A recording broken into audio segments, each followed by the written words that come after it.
Innal hamdalillah nahmaduhu wa nasta'inuhu wa nastaghfiruhu wa natubu ilaihi wa na'udzu billahi min shururi anfusina wa sayyiati a'malina may yahdihillahu fala mudilla lahu wa may yudlil fala hadiyalah.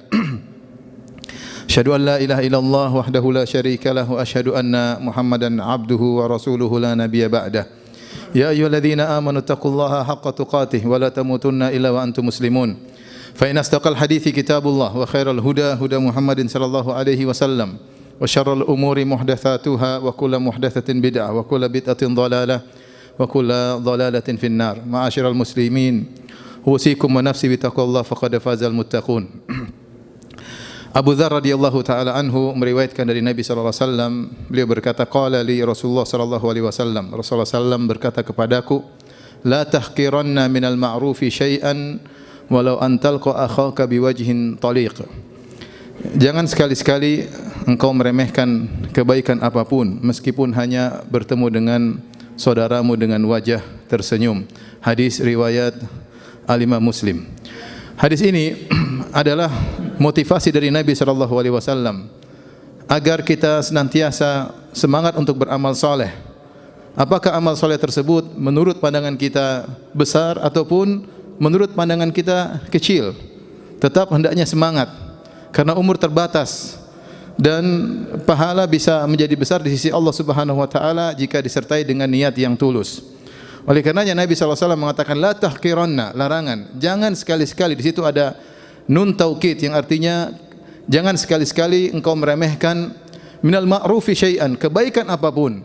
Kebaikan yang terkait dengan amal zahir, amal lisan maupun terkait dengan amal batin yang namanya kebaikan, maka lakukanlah. Jangan sekali-sekali engkau meremehkan. Kemudian Nabi SAW mencontohkan tentang suatu amalan yang mungkin banyak di antara kita melakukannya dan kita tidak merasa itu sebagai ibadah, yaitu senyum kepada saudara. Walau antalqa akhaka biwajhin taliq, meskipun hanya sekedar tersenyum ketika bertemu dengan orang lain. Maka seorang berusaha untuk mengamalkan kebajikan apapun, dan kalau dia sudah tersenyum hendaknya dia niatkan karena Allah Subhanahu wa taala. Karena senyuman adalah amalan duniawi, hanya bisa mendapatkan pahala jika diniatkan karena Allah Subhanahu wa taala. Seorang ada yang dari sananya memang mudah tersenyum ya. Dan ada yang senyum jarang ya, dan ada yang berat untuk tersenyum. Ketika dia mendengar hadis ini bahwasanya senyuman bisa mendatangkan pahala, maka dia berusaha untuk bisa tersenyum karena Allah Subhanahu wa taala. Karena Nabi sallallahu alaihi wasallam berkata ya, innama al-ilmu bitta'allum, sungguhnya ilmu diraih dengan belajar, wa innamal hilmu bittahallum, dan sifat al-hilm ya bisa diraih dengan berusaha untuk menjadi orang yang bijak, orang yang santun. Ya, wa man yatasabbar yusabbirhullah, siapa yang belajar untuk bersabar maka dia akan menjadi penyabar. Orang yang rasanya senyumnya sangat mahal, jika dia melatih diri tersenyum karena Allah Subhanahu wa taala, maka dia akan mudah menjadi orang yang pandai tersenyum. Dan itulah sifat Nabi sallallahu alaihi wasallam. Jarir bin Abdullah Al-Bajali radhiyallahu anhu berkata, "Ma ra'ani Rasulullah sallallahu alaihi wasallam illa tabassama fi wajhihi." Tidaklah Nabi sallallahu alaihi wasallam melihatku kecuali tersenyum di hadapan wajahku. Selalu, tidak pernah tidak. Menunjukkan Nabi sallallahu alaihi wasallam orang yang mudah tersenyum, dan orang yang mudah tersenyum menunjukkan orang tersebut jauh dari kesombongan, jauh dari keangkuhan.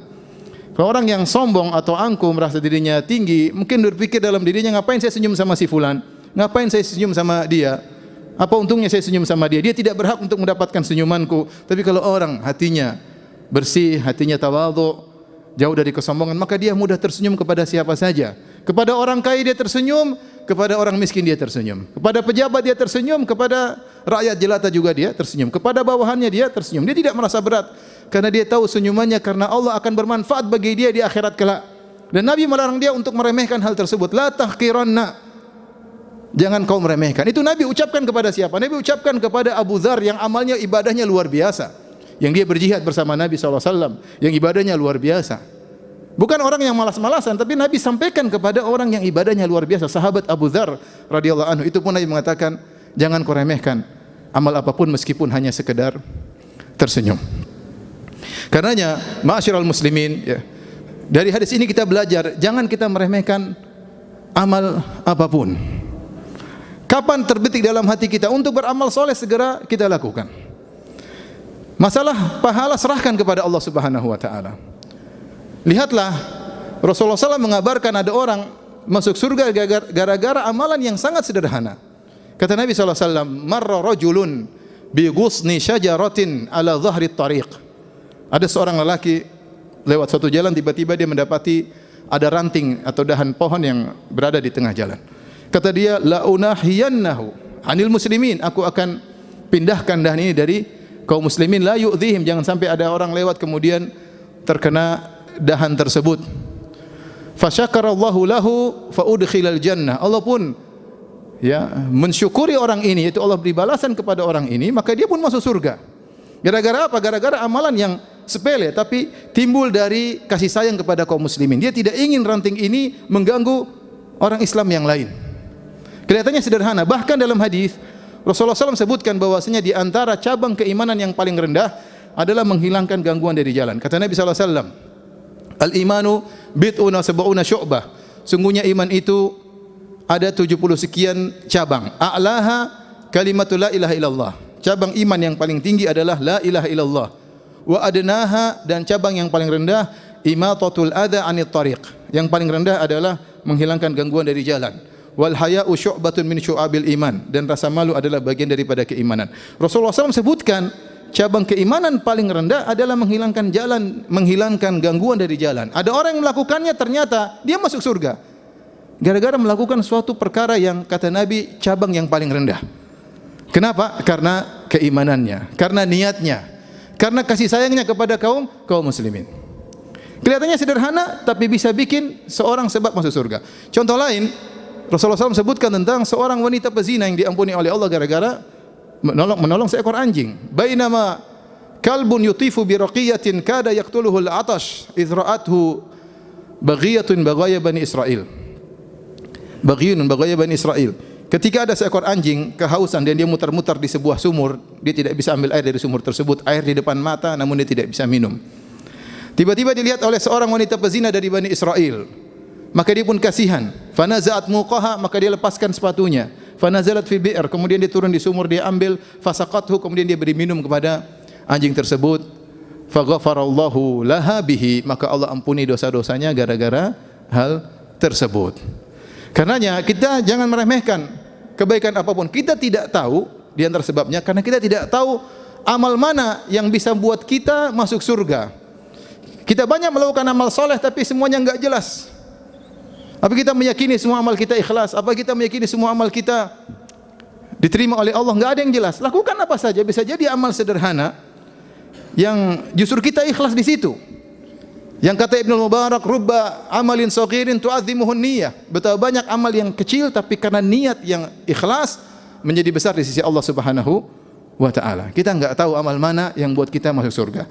Karenanya ketika Nabi sallallahu alaihi wasallam diperlihatkan oleh Allah di surga, Rasulullah SAW berkata, "Wahai Bilal, ya, sepertinya Rasulullah SAW mimpi aku masuk dalam surga dan aku mendengar suara sendalmu atau suara terompahmu di hadapanku. Amalan apa yang paling kau harapkan?" Artinya Bilal dijamin masuk surga. Rasulullah bertanya, amal apa yang paling kau harapkan sehingga ayu amalin arja? Amalan apa yang paling kau harapkan sehingga bisa membuat engkau masuk surga bahkan berjalan di hadapanku? Di masa depan kelak tentunya ya. Bilal adalah seorang yang hebat, dia muadzinnya Rasulullah SAW. Suara adzan berkumandang, bergema di kota Madinah. Suaranya siapa? Suaranya Bilal. Bilal berjihad dengan Nabi SAW dengan banyak jihad. Tapi ketika beliau ditanya, beliau menyebutkan amal yang mungkin tidak terbetik oleh kita. Mungkin kalau kita jadi Bilal, kita bilang saya berjihad terus sama engkau ya Rasulullah, saya tukang adzan. Tapi dia bilang, tidaklah aku bersuci fi sa'ati minal lail aw nahar, setiap hari, setiap saat kalau aku bersuci berwudu, apakah di siang hari atau malam hari, kecuali aku salat 2 rakaat. Itu salat sunnah wudu. Itu yang dia harapkan. Yang dia harapkan bukan jihadnya, bukan adzannya. Karena tadi seorang tidak tahu amal mana yang bisa membuat dia masuk surga. Kemudian kenapa kita harus perhatian dalam amal soleh apapun? Karena di akhirat kelak yang jadi barometer Allah adalah timbangan kebajikan dan timbangan keburukan. Itu yang menjadi barometer Allah Subhanahu wa taala. Kita akan ditimbang amalan kita pada hari kiamat kelak. Dan kita sangat butuh kebaikan sekecil apapun untuk agar bisa timbangan kebajikan kita lebih baik daripada timbangan keburukan kita, timbangan maksiat kita, dan juga untuk mengangkat derajat kita di akhirat kelak kalau kita masuk surga. Setiap amal soleh yang kita lakukan tidak akan tersia-siakan. Kata Allah Subhanahu wa taala, "Wa may ya'mal mithqala dzarratin khairan yarah." Kebaikan apapun yang dilakukan meskipun seringan zarrah, orang itu akan melihat hasilnya. Zarrah adalah suatu yang sangat kecil, sangat ringan dalam bahasa Arab. Ada yang mengartikan zarrah adalah seorang kalau memukulkan tangannya di tanah, kemudian dia mengambil satu butir pasir dari tanah yang tertempel di tangannya, itulah zarrah. Ada yang mengatakan zarrah adalah semut kecil. Ada yang mengatakan zarrah adalah partikel-partikel debu yang kalau kita buka jendela, buka gorden, kita lihat ada partikel yang sangat kecil tersebut. Kalau kita ambil satu, itu namanya dzarrah. Artinya benda-benda ini, semut kecil atau satu butir pasir atau partikel debu tadi, kalau kita letakkan di daun timbangan, maka tidak akan terdeteksi saking ringannya. Tetapi pada hari kiamat akan terdeteksi. Faman ya'mal mithqala dzarratin khairan yarah. Siapa yang melakukan kebajikan meskipun sekecil dzarrah, dia akan melihat hasilnya pada hari kiamat kelak. Oleh karenanya ma'asyiral muslimin, hendaknya kita senantiasa bersemangat untuk melakukan kebajikan apapun, ya, meskipun menurut kita mungkin sepele, menurut kita adalah ringan, tapi kalau Allah buka hati kita untuk melakukan kebajikan tersebut, jangan kita sia-siakan mumpung kita masih bisa beribadah kepada Allah Subhanahu wa taala. Aqulu qouli hadza astaghfirullah li wa lakum wa lisa'il muslimin min kulli dhanbin wa khati'ah fastaghfiruhu innahu huwal ghafurur rahim. Alhamdulillahi ala ihsani wa syukru lahu ala taufiqihi wa amtinani wa asyhadu an la ilaha illallah wahdahu la syarika lahu ta'ziman li sya'ni wa asyhadu anna Muhammadan abduhu wa rasuluhu da'ila ridwani. Allahumma salli alaihi wa ala alihi wa ashabihi wa ikhwani. Ma'asyiral muslimin, sungguhnya sebentar lagi kita akan bertemu dengan bulan Ramadan. Kesempatan bagi kita untuk beramal saleh sebanyak-banyaknya, semaksimal mungkin, ya, semaksimal mungkin yang bisa kita lakukan. Apakah amalan yang besar maupun amalan yang menurut kita sepele, lakukan. Kalau bisa tebar senyum karena Allah, tebar senyum. Ya, apa yang bisa kita lakukan, lakukan. Jangan sampai waktu kita terbuang di bulan suci, yang bulan tersebut belum tentu kita temui dan belum tentu bisa berulang lagi kepada kita. Betapa banyak saudara-saudara kita yang tidak bisa lagi menemui bulan tersebut, dan kita saja belum tentu bisa bertemu dengan bulan tersebut. Oleh karena kita hidup di zaman yang waktu kita terbuang-buang dengan berbagai macam berita, ledakan informasi yang ada di medsos, internet, yang sebagian perlu kita ketahui dan banyak yang tidak perlu kita ketahui. Kita hanya buang-buang umur kita. Ya, banyak kebaikan yang bisa mengangkat derajat kita di akhirat kita buang-buang. Sehingga nanti kita hanya menyesal pada hari kiamat kelak. Yaqulu ya laitani qaddamtu li hayati. Manusia akan menyesal pada hari kiamat, dia berkata di akhirat kelak, coba dahulu saya melakukan amal kebajikan untuk kehidupanku yang sesungguhnya di akhirat kelak. Menyesal. Ya, oleh karenanya bulan Ramadan bulan yang disepakati oleh para ulama bahwasanya amal pahalanya berlipat ganda. Dan Nabi SAW pada bulan Ramadan lebih semangat beramal daripada bulan-bulan yang lainnya. Apa kata Ibn Abbas radhiyallahu taala anhuma, kana an-nabiy sallallahu alaihi wasallam ajwadan nas wa kana ajwad ma yakun fi Ramadan. Sungguhnya Nabi sallallahu alaihi wasallam adalah orang yang paling dermawan. Dan Nabi sallallahu alaihi wasallam di puncak kedermawanan ketika di bulan Ramadan, hina yalqahu Jibril, tatkala bertemu dengan Jibril alaihissalam.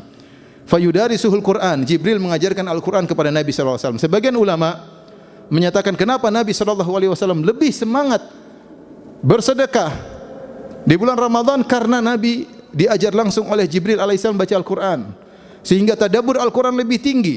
Dan orang yang sering baca Al-Quran dengan tadabbur, bagi dia dunia ini ringan, karena dia tahu bahwasanya ini sebentar akan dia tinggalkan, sehingga mudah bagi dia untuk melepaskan dunianya untuk akhiratnya.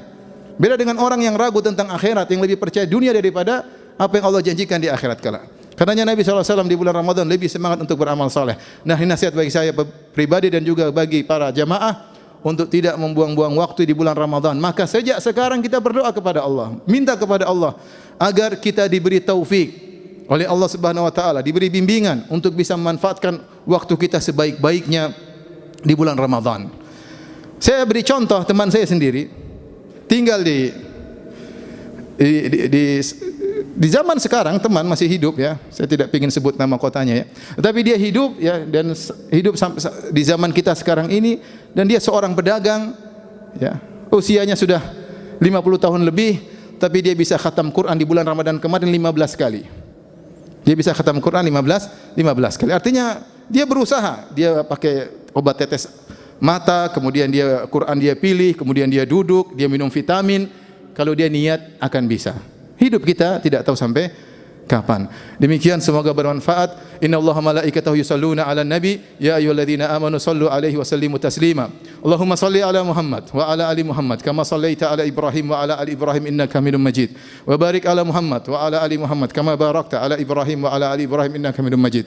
Allahumma ighfir lil muslimina wal muslimat wal mu'minina wal mu'minat al ahya'i minhum wal amwat innaka samii'un qaribun mujibu da'wat wa ya qadhiyal hajat. Allahumma balighna Ramadan, Allahumma balighna Ramadan, Allahumma balighna Ramadan. Rabbana atina fid dunya hasanah wa fil akhirati hasanah wa qina adzabannar. Allahumma aslih lana dinana alladhi huwa ismatu amrina wa aslih lana dunyana allati fiha ma'ashuna wa aslih lana akhiratana allati ilaiha ma'aduna waj'al hayata ziyadatan lana fi kulli khair waj'al mauta rahatan lana min kulli syarr. Rabbana inna nas'aluka hubbak wa hubba man yuhibbuk wa hubba kulli amalin yuqarribuna ila hubbik. Allahumma inna nas'aluka fi'lal khairat wa tarkal munkarat wa hubbal masakin wa an taghfir lana wa tarhamana wa idza aradta bi ibadika fitnatan faqbidna ilaika minha ghairu maftunin. Rabbana atina fid dunya hasanah wa fil akhirati hasanah wa qina adzabannar wa aqimus shalah.